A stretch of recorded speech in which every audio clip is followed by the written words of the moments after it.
Olá pessoal, como eu havia dito então, hoje o nosso bate-papo é com o Juca Novaes. O Juca vai nos falar de diversos assuntos aqui interessantes. E antes de começar, eu sei que o tempo vai ser muito curto, porque nós temos bastante coisa para aprender com ele.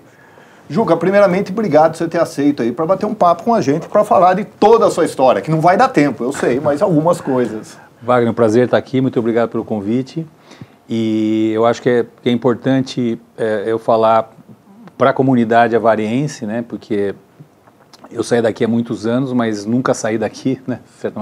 Quer dizer, eu saí da Avaré, mas a Avaré não saiu de mim, né? E então eu vou começar pelo início. Eu saí da Avaré há 41 anos, para estudar Direito em São Paulo. Eu lembrei muito disso recentemente porque eu tenho um filho de 17 anos que está na mesma encruzilhada que eu estava quando eu saí daqui, pouco antes de eu sair daqui, que eu era um garoto que era pianista e gostava de ler, e gostava de história, então queria fazer ou história ou jornalismo. Aí o meu tio, Israel, que foi deputado federal, foi presidente da Academia Paulista de Letras, que era jornalista, ele me perguntou por que eu queria fazer história ou jornalismo, né?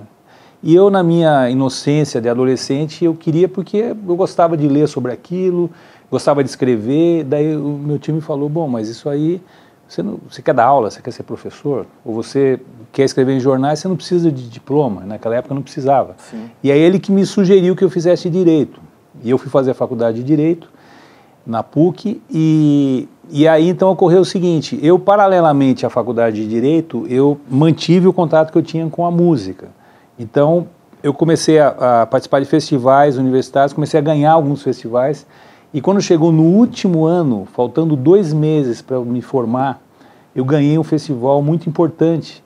E um dos prêmios desse festival era a gravação de um programa na Rádio Eldorado, em São Paulo. Era um programa importante chamado FM Inéditos. Isso aconteceu no espaço de 3 meses. Eu ganhei esse festival, me formei, passei no exame da OAB e passei num concurso para procurador do município de São Paulo. Isso foi no espaço de 3 meses que deu uma guinada assim na minha vida. Aí eu já no final do curso, muito embora eu tenha sido um bom aluno, mas muito envolvido com a música, e aí surgiu essa carreira pública. E eu agora, recentemente, no início desse ano, eu me aposentei como procurador do município, 32 anos de atuação como procurador do município, e sou sócio do escritório, que tem uma especialização bastante forte em direito autoral, no qual eu me especializei depois, né? E então minha atuação no direito tem essa questão do direito autoral bastante forte, porque foi o que eu consegui imaginar como algo que seria um elo, um link entre a música e o direito, né? Até porque eu mesmo como autor, né, como artista, sabendo a importância e as dificuldades que se encontra para que os direitos sejam devidamente pagos, né? E aí eu iniciei também uma atuação numa sociedade importante no Brasil, Sociedade de Gestão Coletiva. Esse é um daqueles nomes assim que as pessoas fogem, né? Sociedade de Gestão Coletiva, né?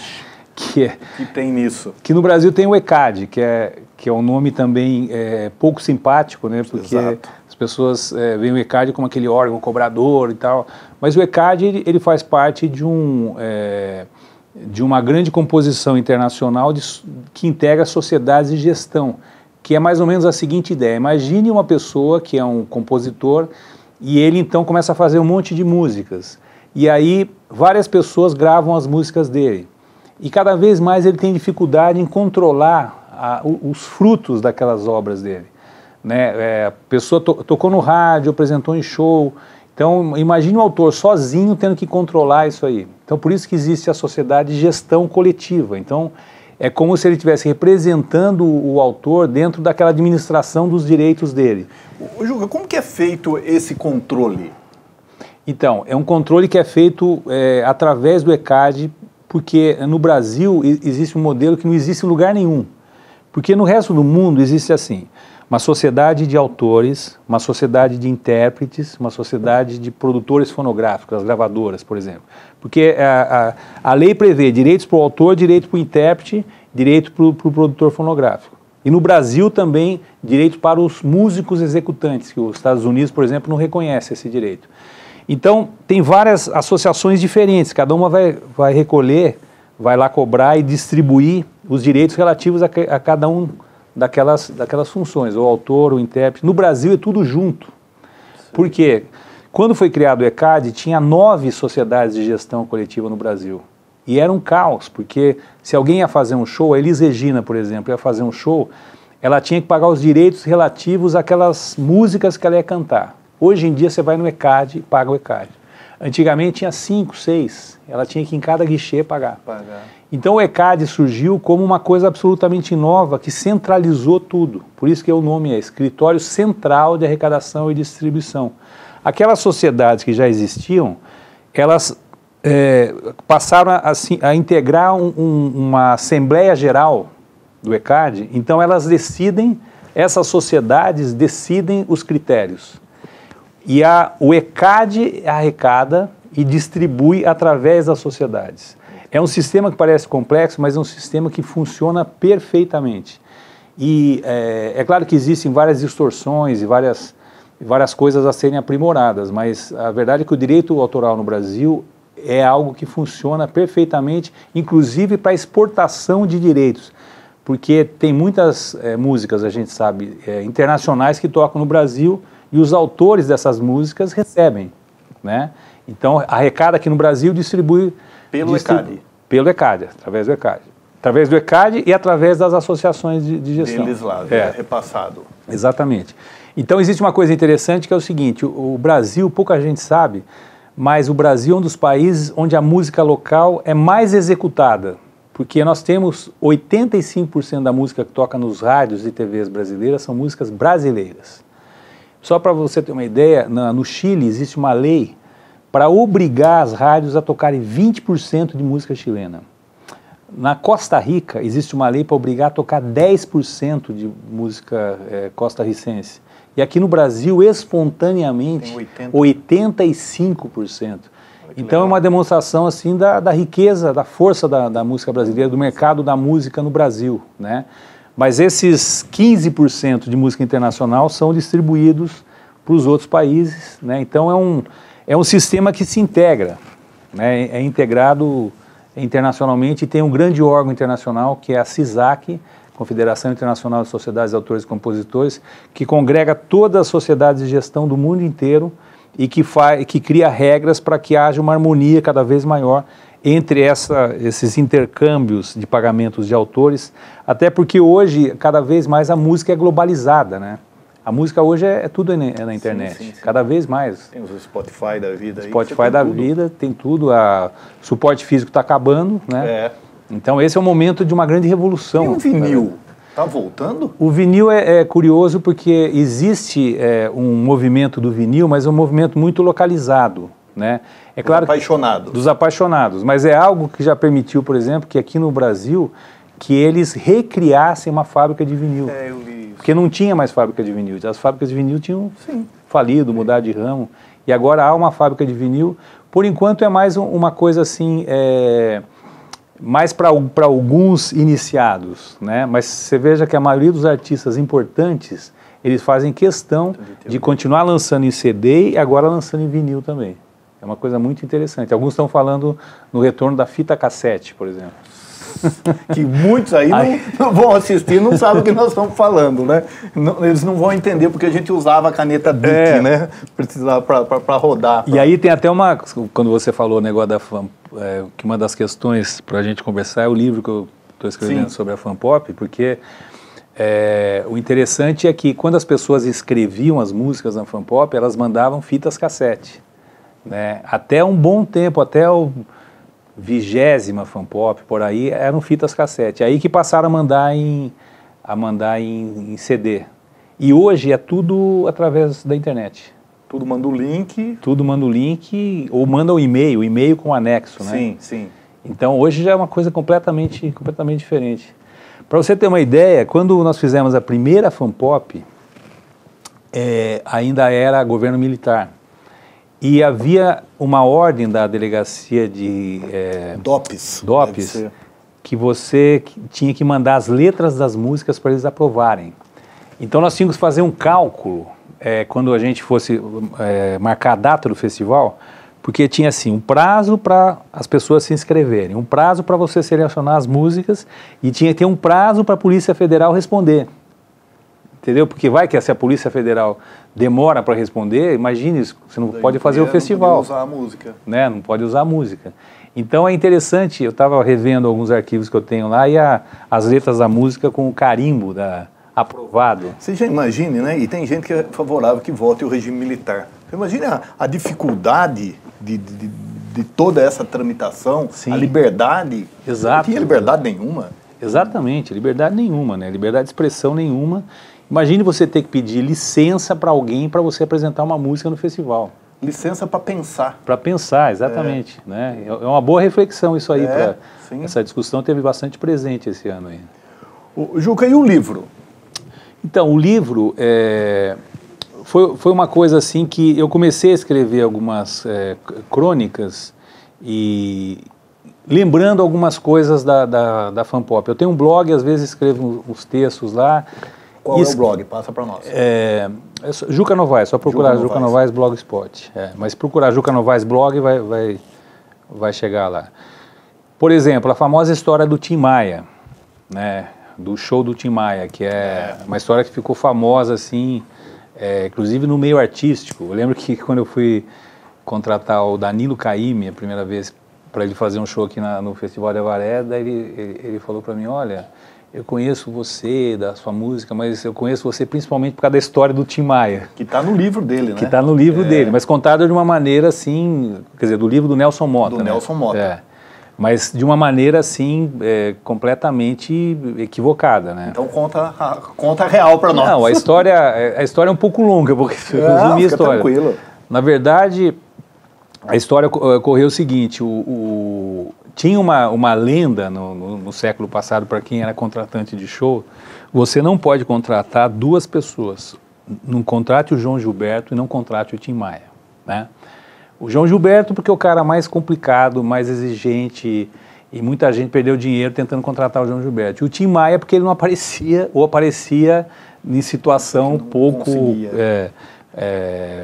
assim oportuna para ele poder apresentar o show.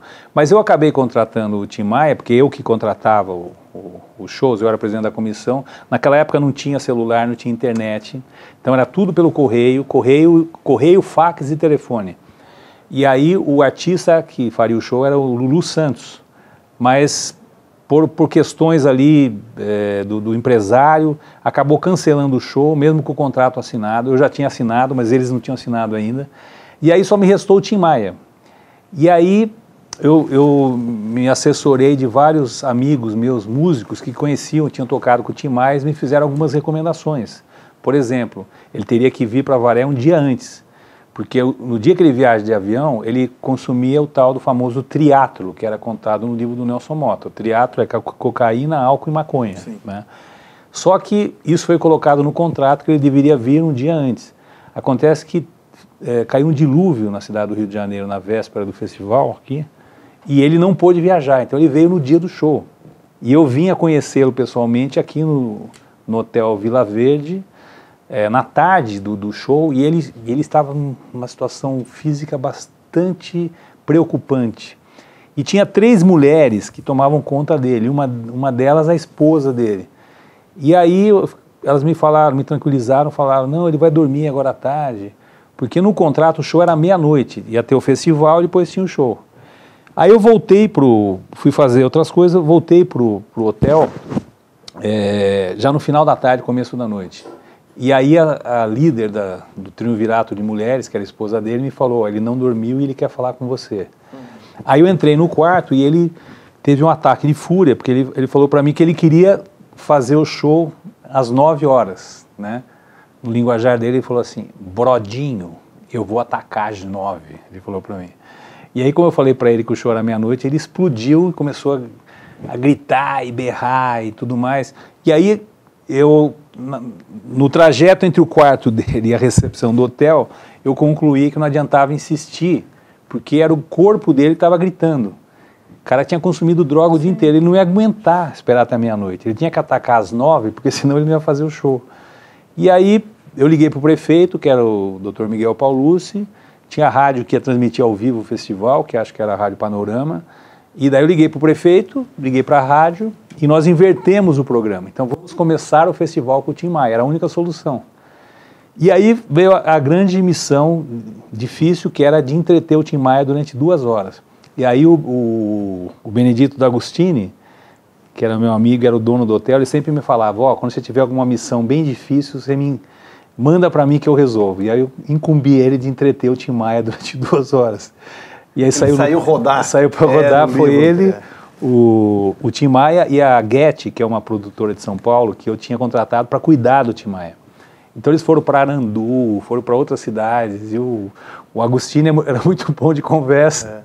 Aí ele chegou são e salvo no ginásio já umas 9h30. E aí, dentre outros incidentes que aconteceram, que eu estou resumindo a história, mas aí ele subiu no palco e ficou 48 minutos em cima do palco. Ele cantava o começo da música, a banda dele, que era uma banda fantástica, cantava o resto, e ele jogava discos de vinil para a plateia, reclamava do retorno, não sei o quê, aí cantava um trecho, mas ficou 48 minutos, quase 50 minutos no palco. E aí ele saiu do palco, porque já estava no limite, e desmaiou no camarim. Só que houve uma ausência de sintonia entre a produção e a banda. Então a banda começou a tocar o bis, que é aquela música do Leme ao Pontal. Só que não ia ter bis. Então aí eu instruí o apresentador, que era o Beto Pampa, falei, ó, você vai ter a missão mais difícil agora, você vai ter que fingir que não aconteceu nada, que não estão chamando o bis, porque ele não vai voltar, e você vai falar boa noite, Avaré, e vai começar o festival. E aí então a banda naquela introdução, pá, pá, pá, pá, para, ficou quase uns 5 minutos nesse pá, pá, pá, pá, para, e não parava, entendeu? E aí finalmente eles entenderam, pá, pá, pá, pá, para, e o Beto Pampa, boa noite, Avaré, né, maior vaia. Mas aí o festival acabou sendo realizado até o final. O erro, o que está diferente no livro do Nelson Motta? O Nelson Motta diz que ele subiu no palco e tinha no palco, na plateia, apenas meia dúzia de doidões, e que ele subiu no palco e que ele desmaiou no palco e choveram latas de cerveja. Bom, nada disso aconteceu, o ginásio estava lotado, inclusive eu tenho as imagens de 2 ângulos, né, que foi gravado, de frente para o palco, com a apresentação dele, e dos fundos do palco que mostra o público. O ginásio estava lotado. E ele tocou quase 50 minutos. Né? Então, o que foi colocado no livro do Nelson Motta, realmente, nesse ponto, foi algo que realmente não aconteceu. E no seu livro você vai contar a história real? Sim, no livro sim, a história real com vários detalhes ainda, porque eu resumi. Mas existem assim muitas histórias, tanto da realização mesmo, essa coisa de shows, por exemplo, era coisa assim muito sujeita a surgirem problemas, né? Aguarde e voltaremos já, porque ainda ele vai continuar contando a história do livro. Já estaremos de volta.